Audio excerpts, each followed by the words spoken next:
Atendimento domiciliar. Se você está querendo entrar para a área da estética, provavelmente isso já te passou pela cabeça.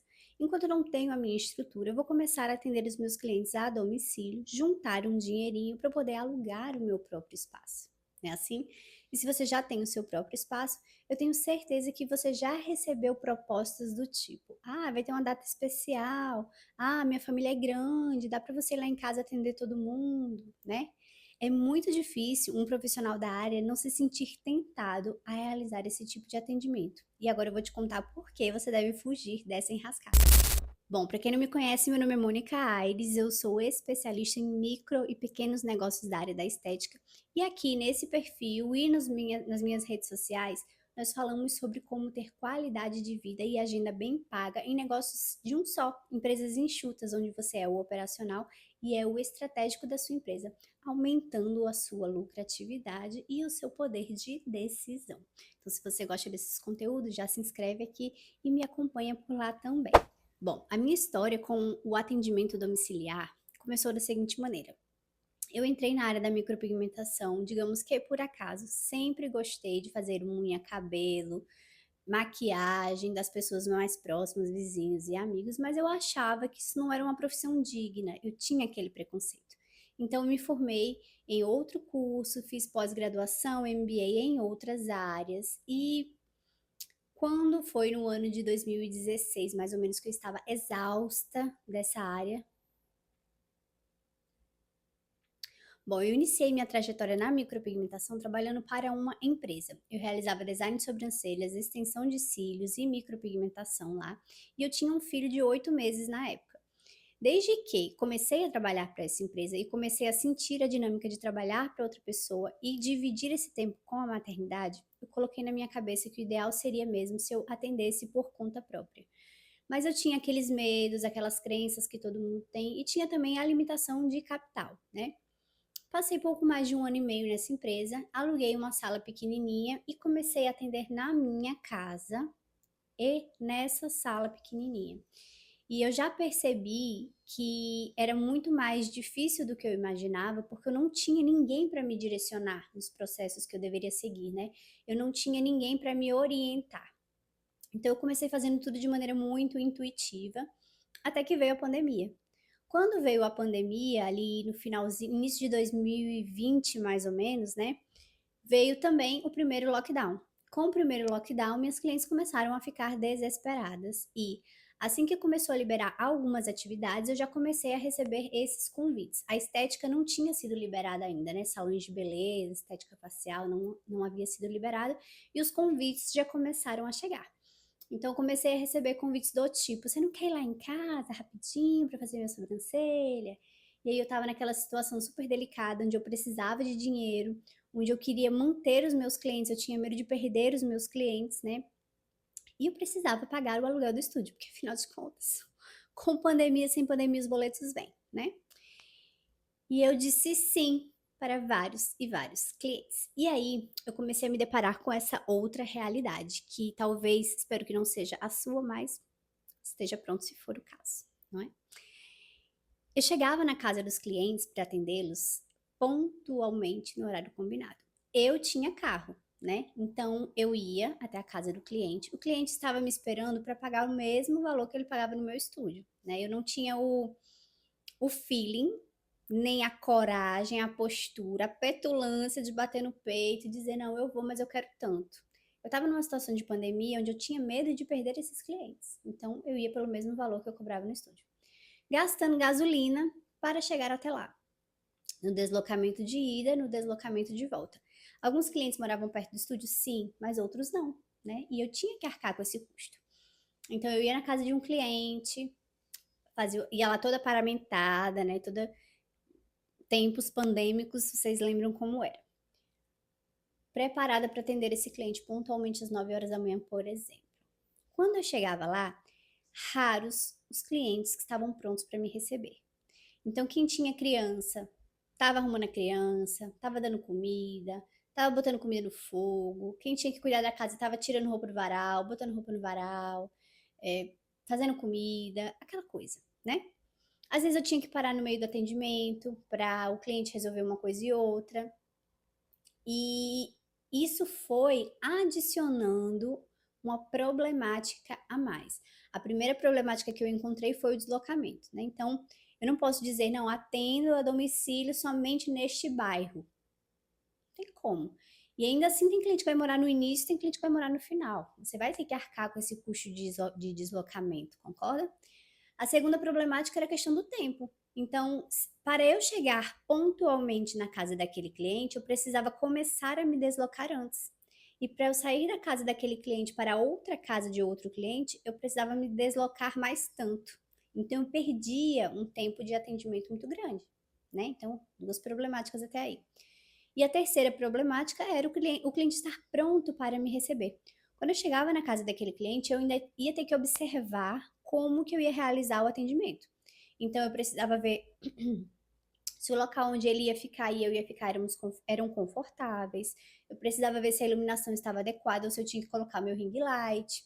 Eu precisava ver se eu estava conseguindo naquela posição, com aquela luz, com a temperatura do ambiente e tudo mais, que faz parte do combo de atendimento a domicílio. Eram favoráveis para que eu executasse minha técnica com precisão, né? Então, eu perdia tempo com isso também. Teve um cliente que eu fui atender, extensão de cílios. Eu tive que levar a maca. Até desdobrar a maca, colocar ring light e tudo mais. Eu perdia muito tempo. Então, ali eu percebi que eu deveria cobrar mais. Bem mais do que eu cobrava para atender no meu estúdio. Poxa, mas no meu estúdio eu tenho o conforto que não tinha na casa do cliente. Mas estar indo até o cliente já era um conforto a mais. Ele não precisava sair de casa. Então ali eu percebi que sim, o atendimento a domicílio ele precisa ser mais caro do que o atendimento presencial no seu local de atendimento, né? Enfim, deslocamento, primeiro ponto fundamental, né, que eu percebi. É...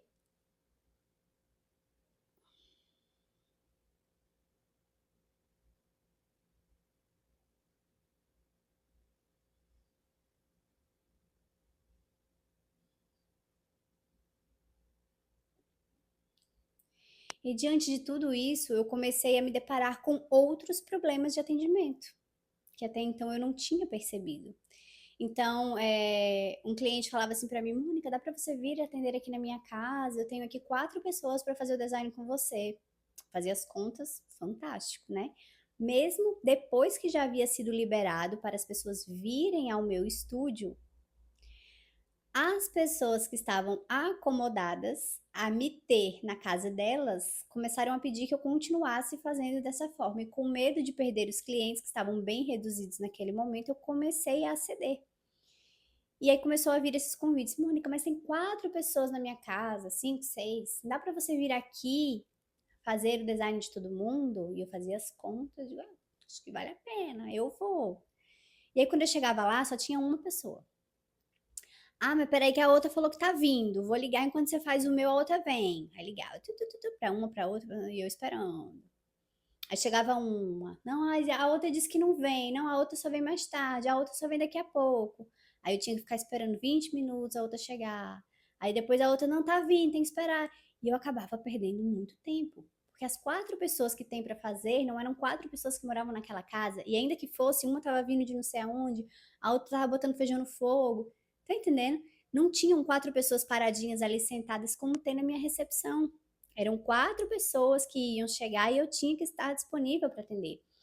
E essa é uma realidade que, conversando com minhas alunas, eu vejo que é muito comum. Essa é uma realidade que quem atende a domicílio passa diariamente. Então, você teve aquele tempo de deslocamento, você teve aquele tempo de montar aquela estrutura para poder atender esse cliente, né? E você teve ainda essa questão do cliente achar que você está à disposição, por estar na casa dele, você está à disposição dele. Não é assim que funciona. Então, se você é uma pessoa que decidiu realizar atendimentos a domicílio no primeiro momento, faça isso se você não tiver uma estrutura de atendimento. Essa é a primeira dica de ouro que eu lhe dou. Se você tiver um local de atendimento, posicione-se de maneira que o cliente decida ir até você ou decida fazer com outra pessoa. Seja o profissional que atende a domicílio somente se esse for o seu único recurso. Se esse for o seu único recurso, como já aconteceu com uma aluna minha que desempenha inclusive um trabalho fantástico, tenha regras claras. Então deixe claro o valor do seu atendimento, que tem que ser um valor maior do que o valor que você atenderia no seu espaço de atendimento, você está se deslocando até o seu cliente. E deixe claro que tem regras a serem cumpridas. Então, você será pontual no seu horário. No seu horário, você estará disponível para realizar o atendimento até tal horário. No caso do design de sobrancelhas, por exemplo, das 9 às 9h30. 9h30 eu tenho que sair da sua casa para eu realizar um design de sobrancelhas. Eu vou realizar o seu design, eu vou montar a estrutura, realizar o seu design, receber o pagamento, fazer o seu próximo agendamento e vou me despedir em 30 minutos. Em 30 minutos eu preciso sair da sua casa para atender o meu próximo cliente. Você já vai perder seu tempo de deslocamento, onde você poderia estar atendendo um segundo cliente. Então você mesmo precisa ser rigorosa com os seus horários.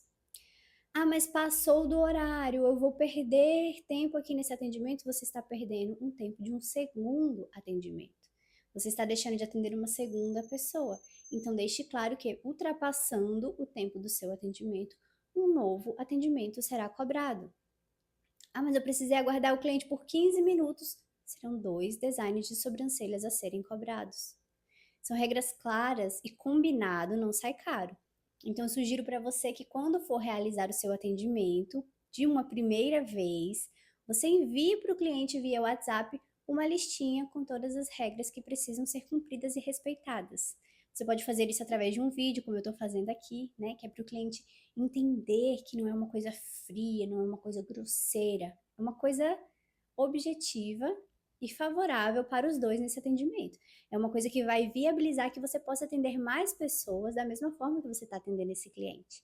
É uma coisa que vai possibilitar, é um acordo que vai possibilitar com que você continue a oferecer essa prestação de serviços, continue a beneficiar também o seu cliente. Então, comunique de uma forma suave, delicada, porém objetiva as regras do seu negócio. E tente não abrir mão, não abrir brechas para que haja deslizes nesse sentido. Se ouvir uma vez, você comunica, dessa vez aconteceu assim, mas na próxima vez, infelizmente, não será possível. Porque se você faz uma, se você faz duas, principalmente essa questão do cliente não estar pronto para te receber no horário, vai acontecer com frequência, tá? Então, atendimento domiciliar, ele é realmente muito delicado. Fuja dessa cilada, se você puder. Mas se for o seu único meio de prestação de serviço, tenha regras claras sobre o seu negócio. Porque esse tipo de situação, infelizmente, é muito comum. Principalmente o cliente achar que você está à disposição dele o tempo inteiro. O seu tempo vale dinheiro, né? O seu deslocamento vale dinheiro, a sua estrutura vale dinheiro, o seu conhecimento, a sua técnica, tudo isso vale muito e precisa ser valorizado. Mas o cliente só vai te valorizar se você se valorizar antes e mostrar quais são as regras do seu negócio. Não tenha medo de perder o cliente, porque muitos profissionais que se valorizam e se posicionam são valorizados por clientes que enxergam esse profissionalismo na sua entrega. Faça o teste e depois você me conta aqui nos comentários, lá no meu Instagram, da forma que você quiser. Me conta quais os frutos que você está colhendo desse novo posicionamento na sua prestação de serviços.